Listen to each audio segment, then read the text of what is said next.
자, 오늘도 복된 안식일, 우리 하나님의 귀한 축복 가운데 우리의 심령 가운데 우러나오는 진정한 예배가 하나님을 향하여 올려지게 되기를 간절히 바랍니다. 우리 찬양을 통하여 우리의 심령이 이미 하나님의 보좌에 이르렀음에 대하여 감사합니다. 10월 27일 안식일, 앞으로 한 달 남았는데 기억해 주시기를 바랍니다. 어떠한 행사가 있는 날이에요?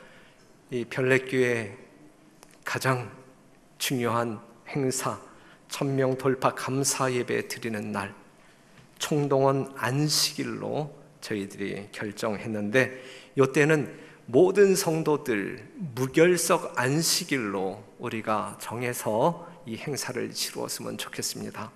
그래서 안교 반장이라든지 소그룹 리더들이 앞장서서 그 반원들을 잘 관리해서 이날만큼은 우리 별내교회의 이름을 두고 신앙생활하고 있는 모든 성도들이 한 분도 빠짐없이 출석해서 하나님께 아름다운 예배를 드렸으면 좋겠습니다. 해외나 지방에 출장상 가 있는 사람들이라 할지라도 왔다가 다시 미국으로 갈지언정 이날은 다 오셔야 돼요. 교회를 비울 계획 아예 세우지 마시고, 이미 세워진 계획이 있다고 하면 조정해서라도 이날은 별내교회 모든 성도들은 한자리에 모여서 하나님 앞에 특별한 예배를 드리게 되기를 바랍니다. 계절이 변했습니다. 자연이 변하고 있고, 뉴스를 보니까는 설악산에 단풍이 물들기 시작했다라는 소식을 듣습니다. 변하는 세상의 아름다움을 구경하기 위해서 사람들이 분주하게 움직이고 있습니다. 온 세계가 대한민국을 주목하고 있습니다. 비핵화가 이루어질 것이냐? 남북 통일은 언제쯤 이루어질까? 아름답게 변화되었으면 좋겠다. 로마 교황은 이 세상의 질서를, 종교를 어떻게 이끌어갈까? 그것도 참 궁금합니다. 여하튼 세상은 급변하고 있어요. 정치도, 경제도, 사회도, 자연도 어떻게 변할 것인가? 이 세상은 변하고 있는데 정말 어떻게 변할 것인가? 어떻게 변할 것 같습니까? 우리가 성경적으로 이야기한다고 하면 이렇게 말씀드릴 수 있어요. 무섭게 변할 것이다. 그리고 더럽게 변할 것이다. 무섭게 변할 것이고 더럽게 변할 것입니다. 모든 것이 숨가쁘게 변하고 있어요. 그럼에도 불구하고 변하지 않는 조직이 있다고 하면 누구냐? 이야기할 때에 오늘 우리가 몸담고 있는 이 재림교회가 세상은 아주 분주하게 변하고 있는데, 급변하고 있는데 여전히 요지부동 상태로 있는 그러한 교회가 있다고 하면 우리가 아닌가 생각하면서 반성을 해봅니다.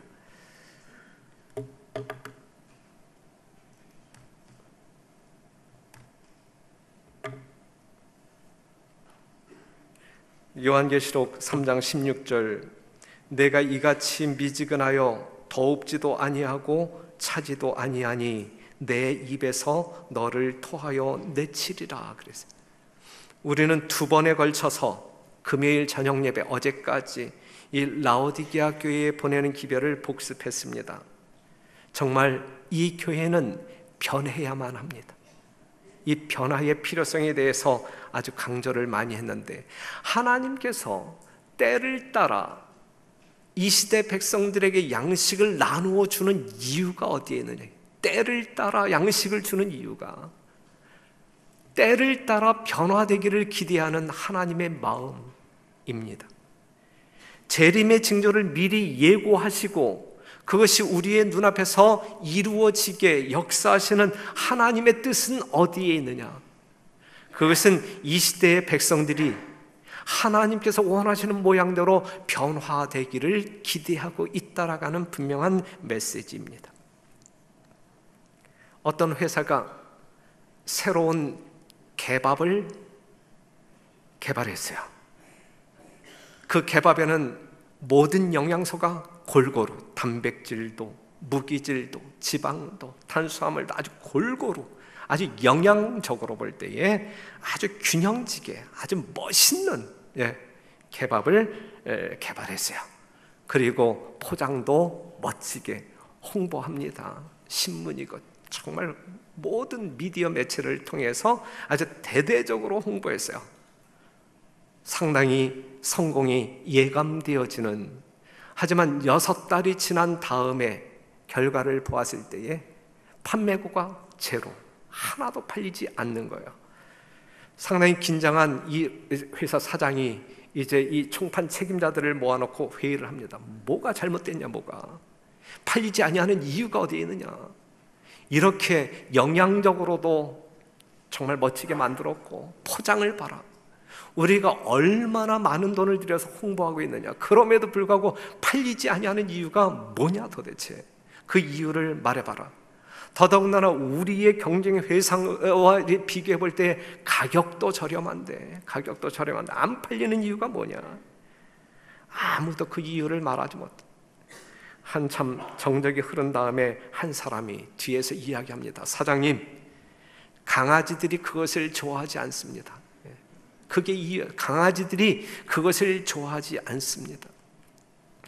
사랑하는 성도 여러분, 재림교회는 있을 것 다 가지고 있는 교회, 그것도 아주 좋은 것들 다 가지고 있습니다. 진리가 있는 교회이고, 병원이 있고, 학교가 있고, 인쇄소도 있고, 외국어 학원도 있고, 삼육두유도 있고, 요양원도 있고, 있을 것 다 가지고 있어요. 어느 교단이 우리가 갖추고 있는 그러한 어떤 그 조건들을 갖추고 있습니까? 그런데 왜 사람들이 모이지 않느냐? 왜 그럼에도 불구하고 사람들이 오지 않는가? 좋아하지 않는다. 세상 사람들이 안식일 교회를 좋아하지 않는다. 이유가 뭐냐? 이유가 만약에 정말 요한복음 1장에 나와 있는 것처럼 어두움의 사람들이 빛을 싫어하는 이유 때문에 오늘날 안식일 교회가 인기가 없다고 하면 그건 뭐 누가 말할 수 없어요. 그건 어떤 그 선악적인 이야기이기 때문에 우리가 뭐라고 말할 수 없어요. 하지만 빛을 가진 우리가 빛의 매력을 발산하지 못함으로 말미암아 이 안식일 주의 성전에 구름대와 같이 사람들이 몰려오지 아니한다고 하면 그건 문제가 있는 거야. 문제가 있는 거야. 마크 트웨인이라고 하는 유명한 작가가 있었는데 그의 일화 가운데 이러한 이야기가 있어요. 어느 날 그가 성경을 보고 있었어요. 성경을 보고 있었는데 그 마크 트웨인이 성경을 읽고 있는 모습을 존경하는, 그 사람을 존경하는 한 청년이 보면서 상당히 이제 의아하게 질문했어요. 선생님도 성경을 읽어요? 성경을 많이 알아요? 라고 질문을 했어요. 선생님이 정말 성경을 읽고 사시는 분들은 몰랐네요. 지금 선생님이 읽고 있는 이 성경 다 이해하시나요? 이렇게 질문을 했어요. 그때 이 트웨인이라고 하는 작가가 뭐라고 이야기하냐면, 성경을 이해한다는 것은 어려운 일이지요. 그러나 제가 마음 아픈 것은 이해할 수 없는 말씀 때문이 아니라 성경을 읽지만 이해하지 못하기 때문에 내 마음이 아픈 것이 아니라 문제는 알고 있는 말씀조차 삶에 적용시키지 못하고 있다는 것입니다. 그랬어요. 이거 우리가 한번 생각해 보아야 할 말씀 아니겠습니까? 우리가 성경을 다 알지는 못한다 할지라도 알고 있는 성경, 오늘 여러 명이 정말 기억절을 암송했잖아요. 얼마나 멋있는 광경이에요. 얼마나 말씀을 사랑하는 성도들을 대표하고 있어요. 그런데 사랑하는 성도 여러분, 우리 모두 제7일 안식일 예수 재림교인들만큼 성경 알고 있는 사람들 있을까요? 우리가 알고 있는 성경만큼 우리의 생활 가운데 적용시켜 나아가는가? 그것이 참 중요한데, 많이 알고 있느냐가 중요한 것이 아니라 또한 성경 말씀을 많은 부분 이해하지 못하는 것이 중요한 것이 아니라 내가 읽고 이해한 부분만이라도, 그것이 적은 부분일지라도 우리의 삶 가운데서 적용되어져야 되는데, 그렇게 살지 못하고 있다고 하면 이것이 우리를 괴롭고 슬프게 만드는 요인이 되어야 된다라는 사실이고, 이러한 우리 자신의 모습이 뭔가 달라져야 할 필요성이 있다라고 하는 사실을 말하고 있습니다. 내뱉을 수밖에 없는 상황에서도 우리를 사랑하시기에 참고 견디시는 예수님을 오늘 이 안식일 생각했으면 좋겠습니다. 정말 그는 우리를 사랑하시되 끝까지 사랑하시는 분임에 틀림이 없어요. 우리를 포기하기보다는 책망과 권고로 사람다운 사람을 만들기 위해 애쓰시는 예수님의 모습을, 이 라오디게아 교회 문 밖에 서 계신 예수님의 모습을 통해서 우리는 확인해야 할 것입니다.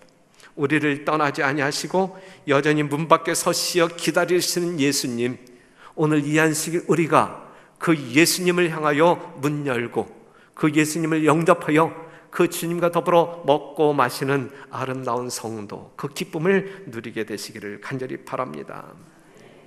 예수님은 우리를 결코 포기하지 않습니다. 그런데 우리는 그분을 쉽게 포기합니다. 예수님의 우리에 대한 사랑은 늘 변함없이 한결같으십니다. 하지만 우리의 사랑은 늘 변덕스럽습니다. 우리가 사무엘상 6장 24절에 있는 말씀, 21절에 있는 말씀을 보면 사자들을 기럇 여아림 거민에게 보내어 가로되 블레셋 사람이 여호와의 궤를 도로 가져왔으니 너희는 내려와서 그것을 너희에게로 옮겨가라. 이 말씀이 무슨 말씀이냐면 이스라엘 백성들이 블레셋 사람들에게 여호와의 법궤를 빼앗겼잖아요. 그런데 그것이 블레셋 땅에 있는 동안에 이 블레셋 땅에 이 저주가 내렸잖아요. 그러니까 이 겁먹은 블레셋 사람들이 이 법궤를 다시 돌려보내잖아요. 이 돌려보낸 이 여호와의 법궤가 어디에 머물게 되냐면 벳세메스, 거기에 머물게 되었거든요. 이 법궤가 돌아왔을 때에 그 지역에 살고 있는 사람들은 이 제사장을 통하여 이 법궤 앞에서 이제 제물을 드렸거든요. 그리고 아주 기뻐했거든요. 그런데 이 사람들이 이제 호기심 때문에 이 법궤 뚜껑을 한번 열어봤거든요. 그러자 70명이 순간적으로 죽임을 당했거든요. 누가 잘못한 거예요? 법궤 뚜껑을 열어본 사람들이 잘못한 거예요. 그런데 법궤를 열어본 결과로 70명이 죽어요.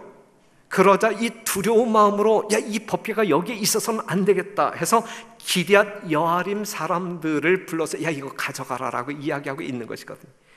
여기서 인간들의 어떠한 모습이 보이냐면 그 법궤가 그 지역에 있음으로 말미암아 그들에게 축복이 될 동안에는 그냥 그들이 소중하게 여겼어요. 하지만 그들의 잘못으로 말미암아 그들이 어려움을 당했을 때에 그것을 버리기로 작정해요. 생명의 근원임에도 불구하고 예배의 중심임에도 불구하고 그것을 쉽게 포기합니다. 달 때는 삼키고 쓸 때는 뱉어버리는 이 지역의 사람들, 오늘날 우리들의 신앙은 그렇지 아니한지 마음 내킬 때는 열심히 하고 그렇지 아니하면 버리고. 사랑하는 성도 여러분, 십자가 없는 면류관은 존재하지 않아요. 여러분들이 반드시 받았어야 할 면류관, 십자가를 경험한 사람들만이 그 면류관을 받았을 수 있음을 기억하게 되시기를 바랍니다. 문제는 결코 하나님에게 있지 아니하고 우리에게 있다라는 사실이죠. 죄는 우리의 삶을 변화시킵니다. 어두움으로 죽게 하는 변화를 가져옵니다. 하나님의 은혜 또한 우리의 삶을 변화시킵니다. 그것은 밝고 살게 하는 변화를 가져옵니다. 오늘 여러분들이 교독했던 말씀을 보면 28절, 땅이 스스로 열매를 맺되 처음에는 싹이요 다음에는 이삭이요 그 다음에는 이삭의 충실한 곡식이라 그랬어요. 씨가 땅에 떨어지잖아요. 싹이 나잖아요. 사랑하는 성도 여러분, 죄인의 생명의 질은 사망이에요. 사망의 사람은 존재가 없는 거예요. 무존재예요. 그러한 사람들을, 무존재의 사람들을 존재케 하기 위하여 예수님 이 땅에 오셨고 화목제물로 드려짐으로 말미암아 사망에서 생명으로 옮겼어요. 우리에게 절대적으로 필요한 변화가 이 변화, 사망 가운데 있는 우리들이 생명으로 옮겨지는 변화를 경험해야 된다라는 사실이죠. 그런데 이 사망의 몸에 있던 사람들이 생명의 몸으로 변화되기 위해서는 반드시 뭐 해야 되냐면 죽어야 됩니다. 죽어야 됩니다. 씨가 땅에 떨어져서, 여러분들이 잘 알잖아요. 기정사실은 뭐예요? 땅에 떨어진 씨앗이 이것이 싹이 되고 이삭이 되고 열매를 맺기 위해서는 뭐 하지 아니하면 썩지 아니하면 죽지 아니하면 결코 생명으로 변화될 수 없다라는 사실이죠. 우리 하나님은 이 땅에 여러분들에게 요구하기를 거듭나지 아니하면 안 된다 그랬거든요. 거듭나지 아니하면 너희가 천국을 볼 수 없다라고 이야기했거든요. 거듭나야 할 필요성을 느끼고 하늘을 갈망하는 여러분들에게 우리 주님께서 던지시는 한마디, 그것은 뭐냐면 죽어라야, 죽어라. 너희는 죽어라. 너희는 죽어라. 거듭남의 외적 예식인 침례는 예수님의 죽으심과 연합하는 것입니다. 죽고 장사 지내고 그리하여 자신은 온데간데 없어지고 그 안에 그리스도가 살아 역사할 때 그러한 사람을 거듭난 자, 사망에서 생명으로 옮겨진 자라고 말할 수가 있어요. 나를 따라오려거든 자기를 부인하고 라고 말씀하고 있거든요. 거듭나지 아니하면 우리가 하늘에 갈 수 없거든요. 다시 말해서 우리의 자아가 죽지 아니하면 예수님이 우리와 더불어 살 수 없는 것이거든요. 그렇기 때문에 죽으시기 바랍니다. 이 시간에 자아를 죽이시고 예수님이 여러분들 안에 거하실 수 있도록 진정한 거듭남을 경험하는, 사망에서 생명으로 옮겨지는 이 놀라운 변화가 오늘 이 성전 안에 있는 우리 모든 성도들에게 경험되어지기를 간절히 바랍니다. 우리가 우리 자신을 그리스도께 바칠 때에 우리의 마음은 그리스도의 마음과 연합되고 우리의 뜻은 그분의 뜻에 합병되고 우리의 정신은 그분의 정신과 하나가 되고 우리 생각은 그분에게 사로잡히게 되어 마침내 우리는 그분의 생애를 살게 된다 그랬어요. 우리의 모든 것이 그리스도의 모든 것과 하나 되는, 연합되는, 그리하여 내 것이 사라지고 그리스도의 것만 나타나는 아름다운 삶의 변화가 우리 모두의 삶이 되기를 간절히 바랍니다. 같이 한번 읽어봐요. 시작. 우리가 우리의 생활을 복되게 할 수 있는 것은 다만 자신을 잊어버리고 사랑과 봉사의 정신을 품으로써이다.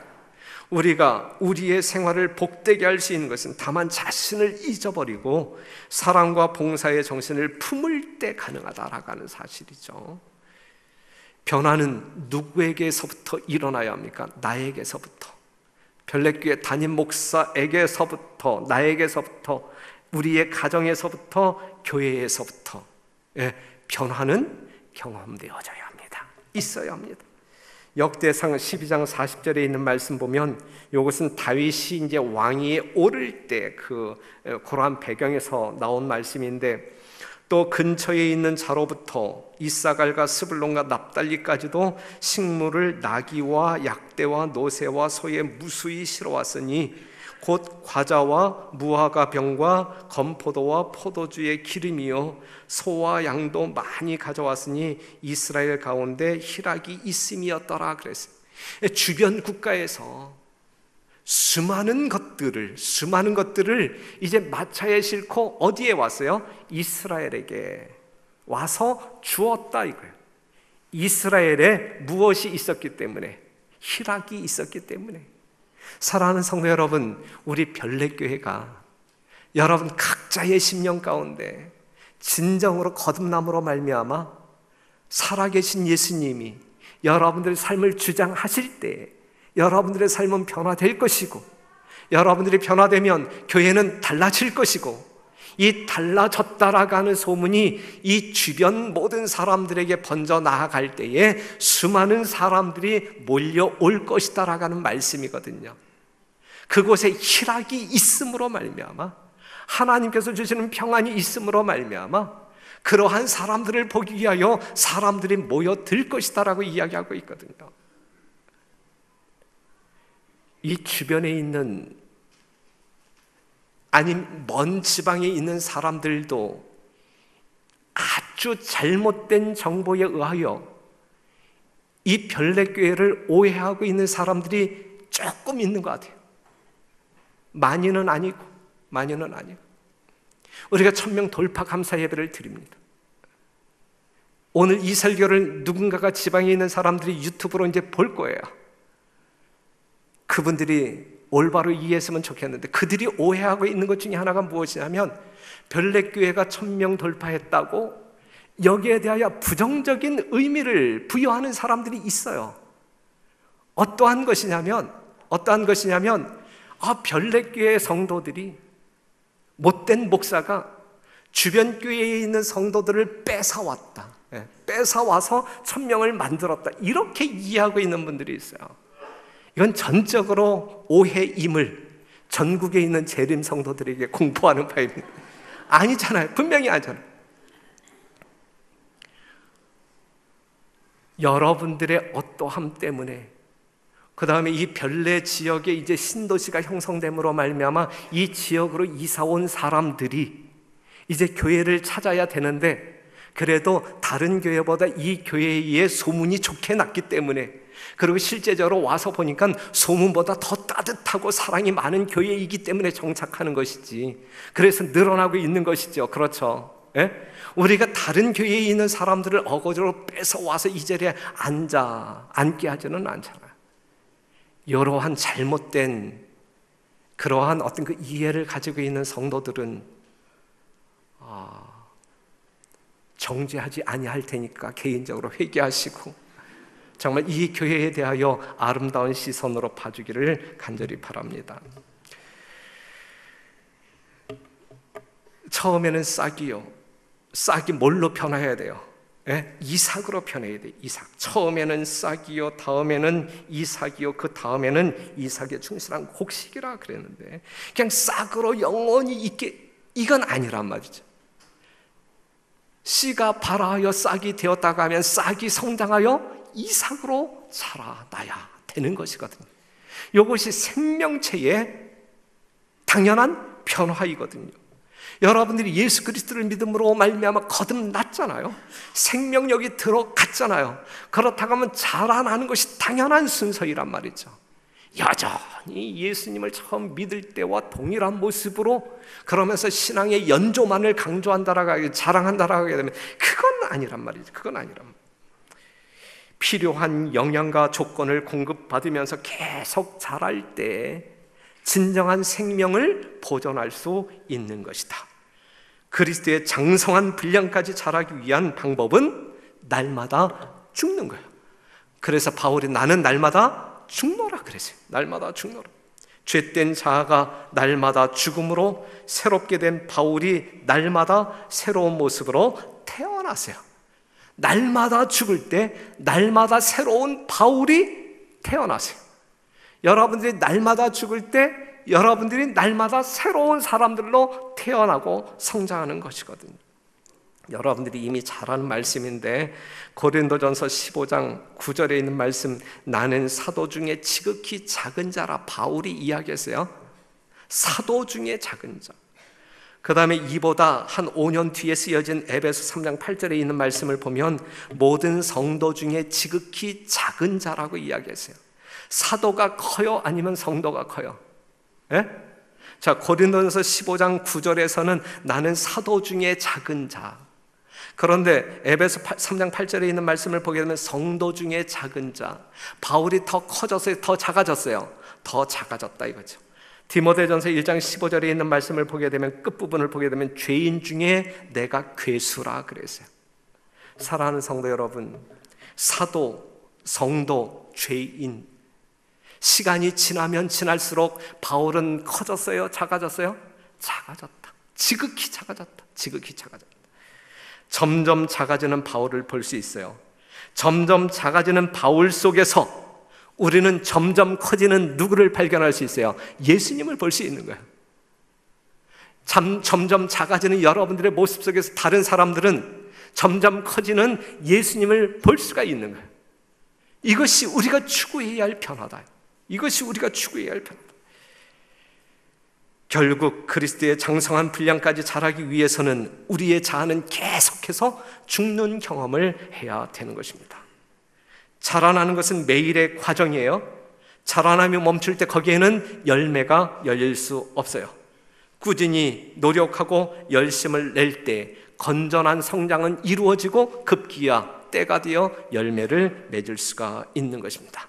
바울은 날마다 뭐 했다고요? 죽었다. 여러분들은 날마다 뭐 해야 한다고요? 죽어야 된다. 죽어야 된다. 바울 안에서 예수님이 날마다 자라났던 것처럼 날마다 죽으시는 여러분들의 삶 가운데 예수님이 날마다 자라나는 놀라운 영적인 변화가 있게 되기를 간절히 바랍니다. 게으름은 사람에게 내려질 수 있는 가장 큰 저주이다. 악습과 범죄가 그것에 따르기 때문이다 그랬어요. 게으를 때, 하나님의 말씀을 먹는 일에 게으를 때, 기도하는 일에 게으를 때, 다른 영혼들에게 이 영원한 양식을 나눠주는 일에 게으를 때 반드시 성령이 임하는 것이 아니라 악령이 임함으로 말미암아 악습과 범죄가 우리를 삼켜버리게 될 것이다. 이 말씀입니다. 신앙에는 쉼이 있을 수 없어요. 하늘을 향한 여행길에는 정류장이 존재하지 않습니다. 신호대기도 없어요. 오직 전진만이 있을 뿐입니다. 이렇게 전진할 때 지칠까요? 월요일 날도 교회 오고 화요일 날도 교회 오고 수요일 날도 교회 오고 등등등등 이렇게 하게 될 때 지칠까? 다운될까? 번아웃될까? 하늘 가는 여행은 전진하면 전진할수록 힘을 얻게 되면 되었지 잃어버리지 않습니다. 여러분들의 영적인 삶이 계속적으로 이어질 때에 힘이 가해지면 가해지지 결코 감소하지 않습니다. 개인적인 여러분들의 삶 가운데 기도하는 일, 말씀 연구하는 일, 영혼 구원하는 일, 여러분 한번 새벽 기도에도 한번 나와보세요. 평일날 여러분들 출근 때문에 나오기 힘들다고 하면 평일날 못 나온다 할지라도 일요일날 새벽만큼만이라도 한번 나와보세요. 여러분들의 영적인 삶에 또 다른 면을 개발시킬 수 있을 것입니다. 형식이 아니거든요. 지금 정말 여러분들이 정말 아주 이른 아침에 가장 여러분들의 정신이 맑을 때 하나님의 전에 나와서 하나님의 말씀 듣고 기도하는 그러한 삶을 일주일에 한 번만이라도 한번 해보면 뭔가 달라질 텐데, 일단 그렇게 시도하는 자체가 우리의 마음의 변화를 가져온 것 아니겠습니까? 그렇죠? 그러한 마음의 변화가 계속적으로 이어질 때 여러분들의 삶의 내용이 분명히 바뀌게 될 것이고 그것이 하나님께 큰 영광이 될 것입니다. 열왕기상 13장을 보게 되면 그 북방 이스라엘의 이제 그 여로보암이 이제 장악하고 이제 통치를 시작하잖아요. 그런데 이제 이 북방 이스라엘에 있는 백성들이 이제 절기 때마다 예루살렘에 가서 하나님께 제사를 드려야 된다라고 이제 주장을 하잖아요. 그랬을 때에 이 여로보암이 그 백성들이 그곳으로 이동해갖고 이제 뭐 반역이라도 일으키게 되면 자기의 어떤 그 위치가 상당히 이제 위태하니까 이 북방에 있는 이스라엘 백성들이 이제 예루살렘에 가지 못하도록 하기 위하여 이제 성전을 지어놓고 금송아지를 만들어서 이제 배치를 두 군데다 하잖아요. 그랬을 때에 이러한 어떤 그 참남한 그 사건을 알게 된 하나님이 이제 한 선자를 보내서 이 단을 부수어 버리잖아요. 그렇죠? 예, 이 여로보암이 이 금송아지 앞에서 이제 숭배할 때에 이 하나님께 보내심을 받은 종이 이제 저주를 퍼붓죠. 예, 뭐 단이 갈라질 것이고 등등. 그랬을 때에 이제 뭔가 이제 이 화가 난 이 여로보암이 그 하나님의 선지자를 향하여 이제 멈추라고 이야기하죠. 방해를 하죠. 그랬을 때에 그의 손이 어떻게 되었어요? 말라버리죠. 그의 손이 말라버리죠. 그래서 겁먹은 그 여로보암이 그 하나님의 종에게 야야 이거 어떻게 좀 해봐. 하나님께 기도해서 어떻게 좀 해봐. 그래서 하나님의 종이 이제 기도함으로 말미암아 그의 손이 치료가 되잖아요. 그랬을 때에 여로보암이 야 내가 은혜를 받았는데 우리 집에 가자. 내가 맛있는 거 대접할게. 그리고 멋있는 선물들도 줄게. 그랬을 때에 하나님의 이 선지자가 뭐라고 이야기해요? 그는 하나님의 지침을 받고 왔거든요. 돌아보지도 말고 그냥 빽해라라고 이야기했거든요. 그래서 물도 얻어 마시지 아니하고 그가 돌아옵니다. 그런데 돌아오다가 상수리 나무 아래서 앉아서 쉬죠. 이 하나님의 종이 쉬고 있는 틈에 사단의 지배를 받는 늙은 거짓 선지자가 그에게 접근함으로 말미암아 야 나도 같은 선지자인데 하나님의 나에게 이러한 지시를 주어서 야 우리 집에 가서 떡 먹자. 그래서 그 하나님의 종이 그 늙은 거짓 선지자를 쫓아가서 떡을 먹잖아요. 그러다가 이제 집에 오다가 사자에게 물려 갈갈이 찢겨 죽잖아요. 그렇죠? 여러분 여기에 있는 말씀을 본다고 하면 그 하나님의 참 선지자가 어느 순간에 넘어졌어요? 상수리 나무 아래서 쉬고 있을 때야. 쉬고 있을 때 뭔가 게으름이 있을 때 하나님의 말씀 따라 직진하지 아니하고 앉아 있어 쉴 때 우리가 열왕기상 15장 5절에 있는 말씀 보면 이는 다윗이 햇사람 우리아의 일 외에는 평생에 여호와 보시기에 정직히 행하고 자기에게 명하신 모든 일을 어기지 아니하였음이라 그랬습니다. 평생 온전하게 하나님께 성별하여 충성을 다했던 신실하게 살았던 다윗의 결점 하나가 뭐냐면 다른 사람들은 다 전쟁터에 나가서 열심히 싸우겠는데 자기 혼자 남아서 이 궁전 옥상을 거닐다가 그 우리아의 아내의 목욕하는 장면을 봄으로 말미암아 범죄하게 된 이것이 그에게 치명적인 유일한 범죄였거든요. 하나님 앞에 모든 것이 다 온전하다가 뭐 할 때 그가 무너졌어요? 쉴 때. 사랑하는 성도 여러분, 쉬지 말고 달려가자 이거예요. 하늘을 달려가는 사람들은 쉬지 말고 달려가자 이거예요. 우리가 이 땅에 살 때의 육체적인 피곤은 일주일에 한 번 이 안식일을 통하여 쉬어야 되지만 영적인 삶을, 영적인 어떠한 것을 이룸에 있어서는 결코 쉬어서는 안 된다. 여유가 있어서는 안 된다. 한가롭게 게으름을 피워서는 안 된다. 반드시 넘어지고 안 된다. 날마다 열심히 쉬지 아니하고 하나님의 보좌를 향하여 달려가는 여러분과 제가 되기를 간절히 바랍니다. 이거 한번 같이 읽어봐요. 시작.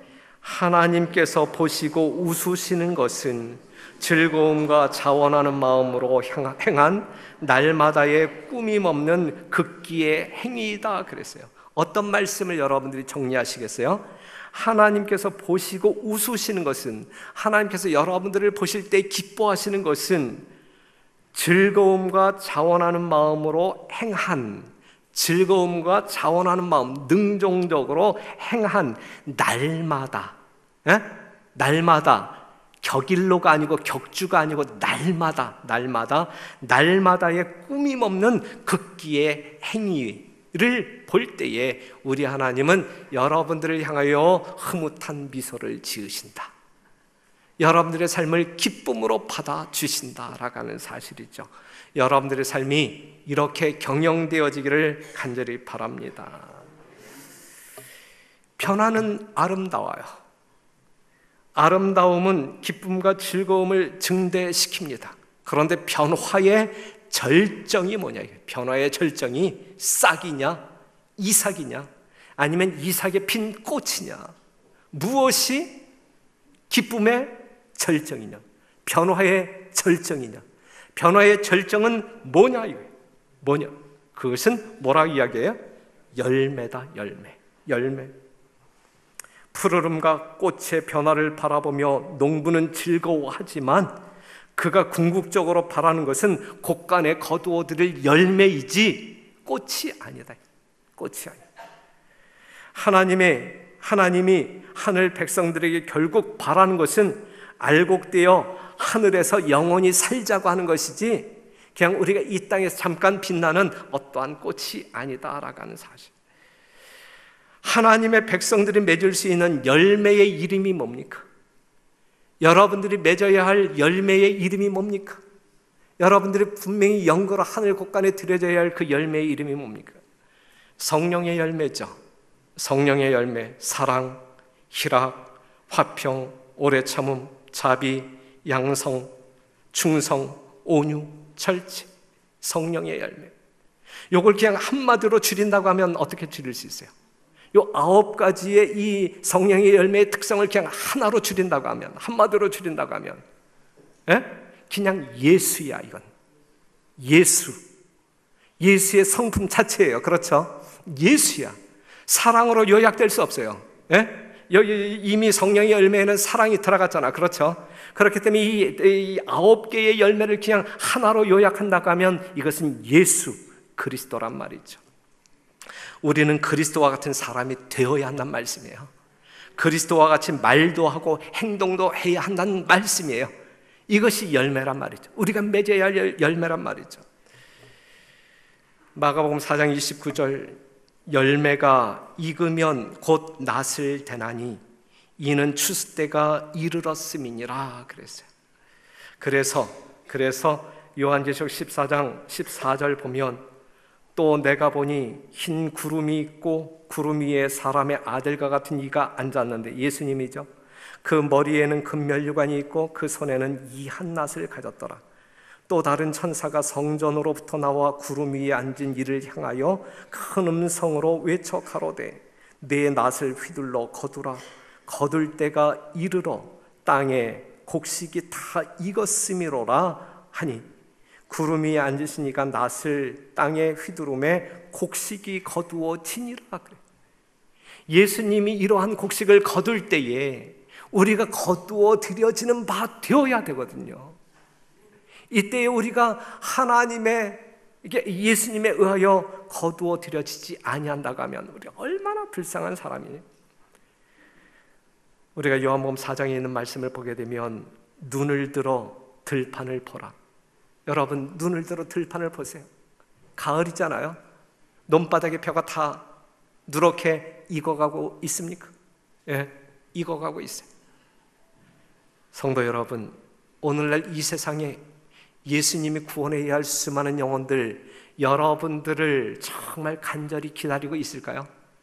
여러분들이 와서 탁 사랑으로 터치해주고 하나님의 거룩한 진리의 말씀을 귀뜸이라도 해주면 내가 구원받았을 텐데, 나중에 훗날 여러분들을 만나지 못함으로 말미암아 그들이 그 구원을, 생명을, 영원한 생명을 잃어버렸을 때에 여러분들을, 정말 여러분들 이웃에 살고 있는 그 사람들이 멸망에 빠지면서 내 이웃에 저 사람이 살았었는데 왜 저 사람이 사는 동안에 나에게 한마디도 이야기하지 않았을까? 왜 예수님에 대해서 이야기하지 않았을까? 형제 자매들이 여러분들에게 그러한 원방을 퍼붓고 불구덩이에 빠진다라고 하게 되면 얼마나 사랑하는 성도 여러분, 눈을 들어 들판을 보라.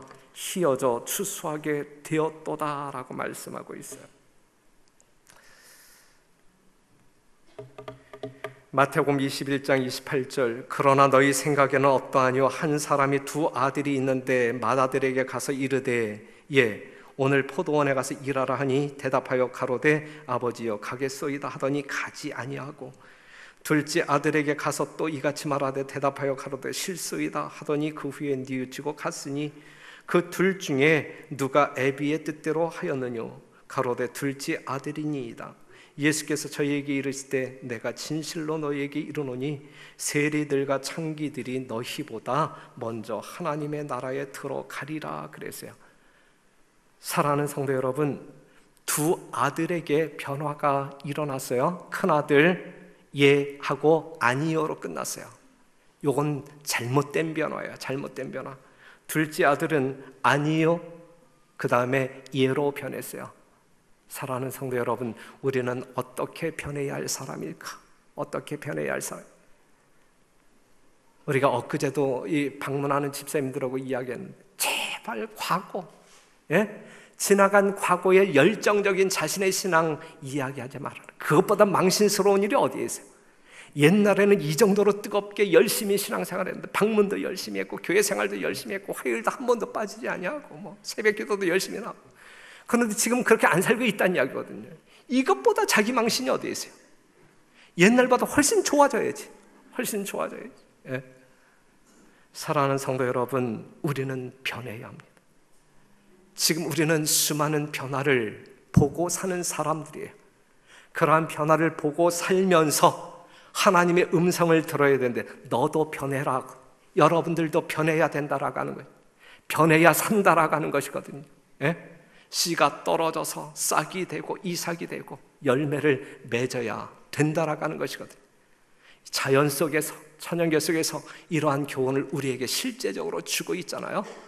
이러한 변화가, 그리하여 여러분들의 삶 가운데 우리 하나님이 요구하는, 바라시는 아름다운 열매들이 풍성히 맺혀지게 되기를 간절히 바라면서 말씀을 마치겠습니다.